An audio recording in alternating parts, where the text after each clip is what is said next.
Assalamualaikum warahmatullahi wabarakatuh anak-anak Bu Guru. Gimana kabarnya hari ini? Semoga semuanya dalam keadaan sehat ya. Amin ya robbal alamin. Anak-anak Bu Guru jangan lupa paginya mandi dulu sebelum belajar. Dan ketika sudah mandi jangan lupa juga sarapan ya pinter. Oke, sarapannya sudah, mandinya sudah. Anak-anak Bu Guru, soleh-solehahnya kelas 2 Robiul Akhir. Tak terasa ya, hari ini sudah bertemu kembali dengan hari Senin. Nah, alhamdulillah sekarang adalah hari Senin tanggal 7 September 2020. Hari ini kita mau belajar tematik ya bersama Bu Elis. Jangan bosan-bosan, selalu tonton videonya karena kenapa? Sebentar lagi kita akan mengikuti ulangan tengah semester. Nah, agar ulangan tersebut nanti bisa diselesaikan dan bisa dikerjakan dengan baik, selalu ikuti pembelajaran tematiknya dengan baik juga. Oke, murid-murid Bu Guru, sebelum kita belajar biasanya kita berdoa. Betul, kita berdoa dulu yuk. Sikap berdoa. Bismillahirrahmanirrahim. Rabbi shrahli sadri wa yassirli amri wahlul 'uqdatam min lisani yafqahu qawli. Rabbi zidni ilman warzuqni fahman. Amin ya robbal alamin. Alhamdulillah sudah berdoa, semoga nanti pembelajaran kita berjalan dengan lancar dan ilmu yang kita dapatkan menjadi barokah. Amin amin ya robbal alamin.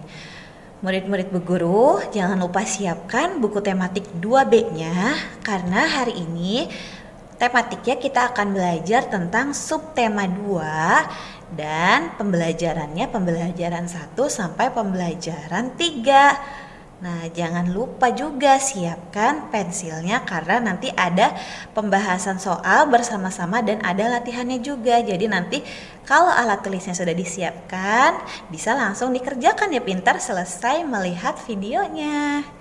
Oke, selamat menyaksikan videonya, terus disimak. Bu Guru minta menyimak videonya jangan sambil tiduran, jangan sambil jalan-jalan.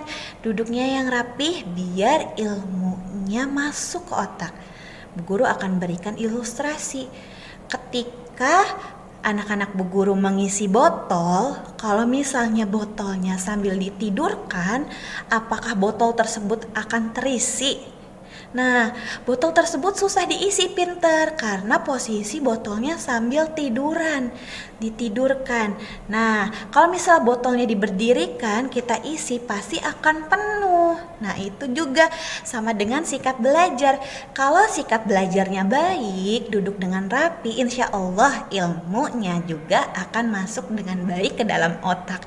Namun, ketika sikap belajarnya tidak baik, nanti ilmunya bisa masuk terus keluar lagi karena tumpah. Oke, nah itu sedikit nasihat dari Bu Guru. Oke, kita lanjut ya ke pembelajaran. Selamat disimak pembelajarannya, selamat menyaksikan.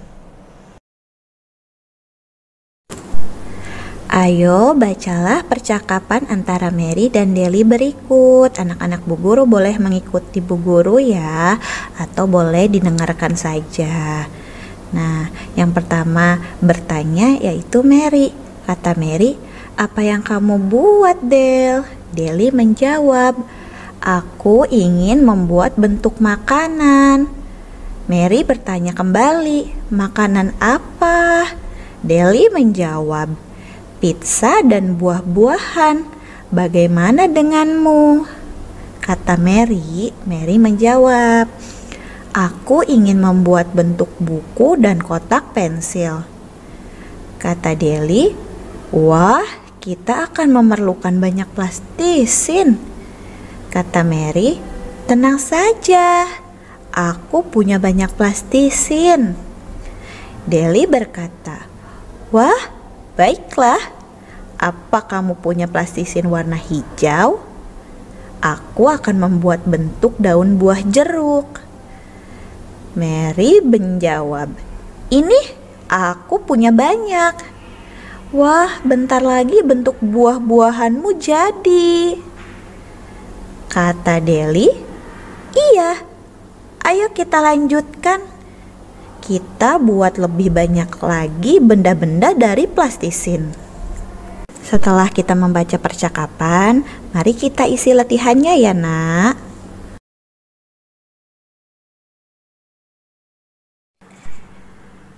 Baik, murid-murid Bu Guru, setelah kita baca percakapan antara Mary dan Deli, selanjutnya kita isi ya. Di bawah percakapannya ada latihan. Nah, di sini perintahnya, ayo sekarang isilah bagian rumpang dengan kata yang disediakan di dalam kotak. Nah, Bu Guru mau kasih tahu, rumpang itu bagian yang belum lengkap atau masih kosong ya, pintar. Nah, di samping ada 4 kotak. Nah, masing-masing ada tulisannya. Kotak yang pertama bermain, kotak yang kedua plastisin, kotak yang ketiga yaitu buku, kotak yang keempat buah-buahan. Untuk mengisi kalimat yang rumpang, kita harus cocokkan dulu dengan percakapan yang tadi dilakukan oleh Mary dan Deli ya, Nak. Oke, kita coba nomor 1 ya. Deli titik-titik ke rumah Mary. Nah, yang cocok yang mana ya? Kita coba yang pertama. Deli bermain ke rumah Mary. Nah, sepertinya itu benar. Kita coba dulu ke kata yang kedua ya. Deli plastisin ke rumah Mary. Nah, kalau itu kurang cocok. Jadi nomor 1 isinya Deli bermain ke rumah Mary. Nomor 2, mereka bermain titik-titik. Nah, mereka ini yang dimaksud adalah Mary dan Deli. Mary dan Deli tadi bermain apa? Betul, plastisin. Jadi nomor 2 isinya mereka bermain plastisin. Yang ketiga yaitu Deli membuat bentuk apa? Nah, tadi sesuai di percakapan, Deli itu membuat pizza dan buah-buahan. Karena di pilihannya hanya ada buah-buahan, jadi nomor 2 isinya Deli membuat bentuk buah-buahan. Nomor 4 soalnya Mary membuat bentuk titik-titik. Nah, tadi bermain, plastisin, dan buah-buahan sudah terpakai. Yang belum terpakai yaitu buku. Nah, berarti isi nomor 4 buku. Itu pun sesuai dengan percakapan yang tadi dilakukan oleh Mary dan Deli. Mary membuat bentuk buku. Assalamualaikum warahmatullahi wabarakatuh, murid-murid Bu Guru. Sekarang Bu Guru akan menjelaskan cara membuat penjumlahan berulang dan membuat perkalian berdasarkan gambar. Nah, Bu Guru, sekarang di dalam papan tulis ini ada beberapa gambar. Setiap gambar yaitu terdiri dari beberapa bunga. Kita hitung ya, ada berapa bunga dalam setiap pot ini. Kita hitung. 1, 2, 3, 4. Betul sekali, setiap bunga yang ada di dalam pot ini berisi 4. Nah, kita tulis dulu ya, isi dalam pot ini adalah 4.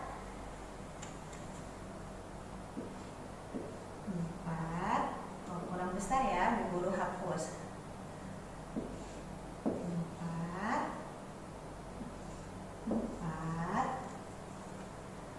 4.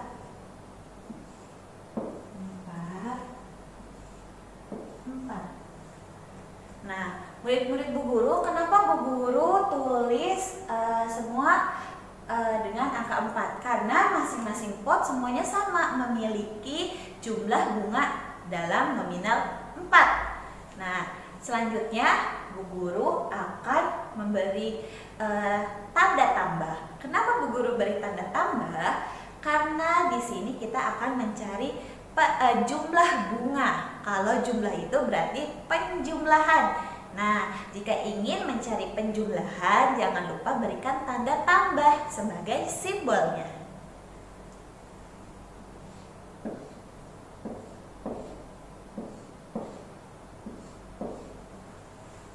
Oke, murid-murid Bu Guru masih ingat bagaimana cara merubah dari penjumlahan berulang menjadi perkalian? Siapa yang masih ingat? Yang pertama kita hitung adalah berapa kali diulang, ya. Berapa kali diulang? Kalau di sini gambarnya pot, berarti berapa banyak pot? Nah, kita hitung ya. 1, 2, 3, 4, 5. Ada 5 pot. Berarti kita tulis dulu ya. 5. Nah, setelah angka 5 ditulis, karena kita akan merubah dalam bentuk perkalian, jangan lupa tanda kalinya ya. Nah, setelah kita tulis angka kali, kita tulis dan kita cari angka berapa sih yang kita ulang tadi, atau berapa banyak sih bunga dalam setiap pot tadi. Nah, ada berapa, Peter? Ada 4, betul sekali. Penjumlahan berulang sudah kita cari dari ilustrasi gambar. Nah, perkalian pun kita sudah dapat dari penjumlahan berulang. Nah, yang belum kita tahu adalah hasil dari penjumlahan berulang atau hasil dari kali. 5 dikali 4. Nah, Bu Guru akan beritahu bagaimana cara mencarinya. Simak terus ya. Oke, murid-murid Bu Guru, sekarang kita cari hasil dari penjumlahan berulangnya ya. Pertama, kita jumlahkan dulu 2 angka, 4 dan 4. 4 ditambah 4 hasilnya berapa? 8, betul. 8 ditambah kembali dengan angka 4. Berapa 8 ditambah 4? Hasilnya 12. 12-nya ditambah kembali dengan angka yang di depan, yaitu 4. Berapa 12 ditambah 4? Betul sekali, hasilnya 16. Nah, 16 ditambah 4 hasilnya berapa? 20, betul. Nah, berarti kita sudah dapatkan hasilnya. 5 dikali 4 itu hasilnya berapa? 20. 20. Nah, ini adalah hasil yang kita dapat dari perkalian 5 kali 4 atau dari penjumlahan yang berulang yang tadi kita yang tadi kita cari dari gambar. Oke? Selanjutnya, anak-anak Bu Guru, jangan lupa buka halaman 38 ya. Kita akan bermain tebak-tebakan. Ayo mengamati. Di sekitar kita terdapat banyak benda. Ada benda padat, benda cair, dan benda gas. Sekarang kita akan belajar tentang benda padat. Benda padat memiliki bentuk dan ukuran yang tetap. Benda padat tidak berubah bentuk dan ukuran walaupun dipindahkan ke tempat lain. Ayo, perhatikan gambar-gambar berikut. Yang pertama adalah piring. Piring adalah benda yang sering kita gunakan dalam kehidupan sehari-hari. Bisa saat kita makan ataupun bisa untuk menyimpan lauk. Nah, piring sering kita bawa-bawa kemanapun. Nah, benda ini tidak berubah bentuk walaupun sering kita pindahkan tempatnya. Nah, ketika kita sudah praktekkan pindah tempat untuk benda piring, apakah ini termasuk benda padat atau bukan? Coba dijawab sama murid-murid Bu Guru. Betul, jawabannya adalah padat. Untuk benda yang kedua yaitu susu. Susu ini lihat di dalam gambar ada 2 bentuk ya nak. Ada yang bentuknya seperti gelas, ada yang seperti botol. Susu ini berarti selalu mengikuti tempatnya. Kalau ditempatkan dalam gelas bentuknya seperti gelas. Kalau ditempatkan Di dalam botol bentuknya seperti botol, berarti susu ini termasuk benda cair. Nah, kategorinya berarti dalam tebak-tebakan ini susu bukan benda padat. Yang ketiga yaitu boneka. Boneka sering kita mainkan ketika liburan. Nah, boneka ini kita diajak main ataupun disimpan, bentuknya tidak berubah. Nah, berarti boneka itu benda padat atau bukan benda padat? Siapa yang menjawab padat? Angkat tangan. Nah, itu adalah jawaban yang tepat, pintar. Selanjutnya kita ke bola. Bola ini sering kita mainkan di bola kasti. Nah, ketika kita pukul, kita lempar, bola ini tetap dalam bentuknya yaitu bulat. Nah, coba kita tebak, bola ini benda padat atau bukan padat? Siapa yang menjawab tepat? Nah, siapa yang tadi menjawab padat? Nah, itu adalah jawaban yang tepat. Sekarang kursi, kita tebak lagi ya. Kursi ini sering kita duduki. Bisa kita dorong, bisa kita tarik, ataupun kita pindahkan tempatnya. Nah, kursi bisa ada di mana saja. Nah, bisa kita praktekkan. Kalau misalnya kita tarik, kita dorong, atau kita duduki, apakah bentuknya akan berubah? Nah, tidak, berarti kursi ini benda padat. Betul. Selanjutnya yaitu minyak goreng. Minyak goreng di sini ada 4 bentuk ya. Ada yang botol kecil, botol sedang, botol besar, dan dirijen. Ini masing-masing menempati tempat yang berbeda. Nah, ketika bentuknya selalu berubah, berarti dalam kategori benda cair. Nah, berarti di tebak-tebakan ini minyak goreng termasuk padat atau bukan padat? Betul, jawabannya itu bukan padat karena minyak goreng selalu mengikuti wadahnya. Selanjutnya itu udara dalam balon. Udara ini ketika dimasukkan ke dalam balon selalu mengikuti bentuknya seperti balon. Ketika udara dimasukkan ke dalam ban, berarti udara tersebut berbentuk ban. Nah, apakah itu termasuk benda padat? Ciri-ciri benda padat? Bukan, berarti termasuk dalam benda bukan padat. Betul. Berarti udara dalam balon termasuk benda apa, nak?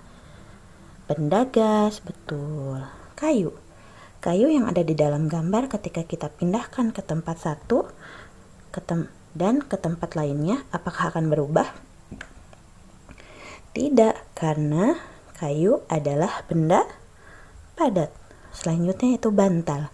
Bantal ini bisa kita praktekkan langsung karena ada di rumah. Nah, ketika kita pakai di kasur ataupun di depan TV, bentuknya tidak akan berubah. Nah, pintar.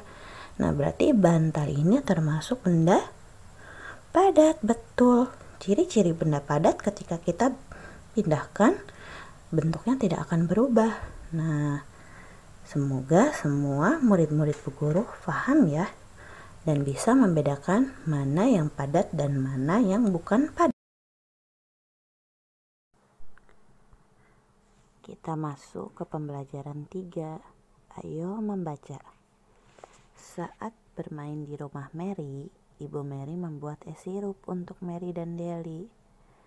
Tahukah kamu bahwa es sirup termasuk benda cair? Benda cair memiliki ukuran tetap. Bentuknya akan berubah menyesuaikan wadah. Nah, ayo bacalah cerita berikut. Membuat es sirup bersama ibu. Ibu mengajak Deli dan Mary membuat es sirup. Cara membuat es sirup tidak terlalu sulit. Deli dan Mary pun semangat membantu ibu.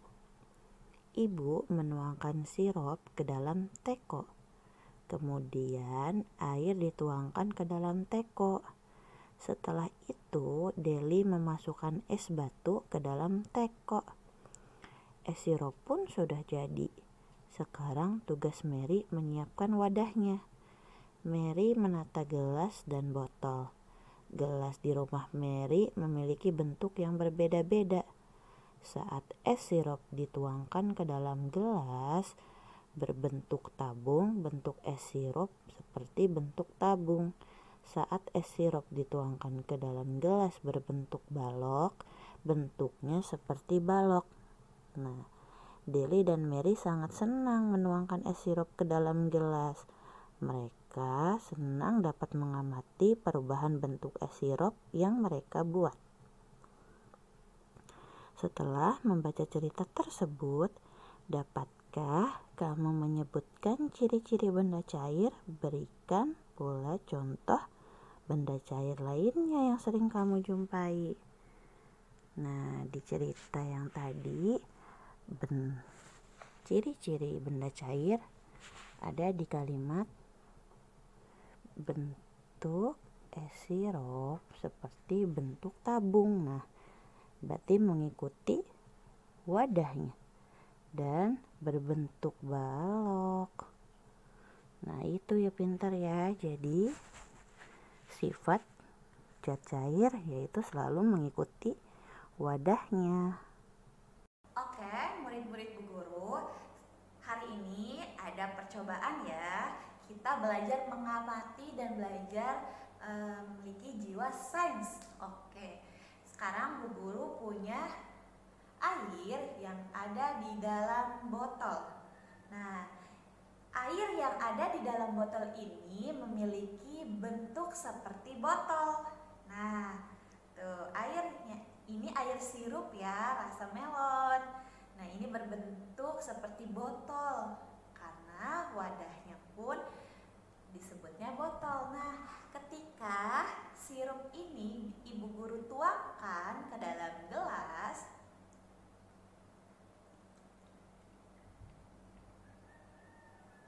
nah, air sirup ini yang tadinya bentuknya seperti botol sekarang berubah menjadi seperti gelas. Nah, itu adalah bukti nyata bahwa sifat air adalah selalu mengikuti wadahnya atau tempatnya. Jadi, air itu selalu berubah bentuk, oke? Evaluasi atau tugas untuk hari ini yaitu halaman 41, nomor 1 dan nomor 2.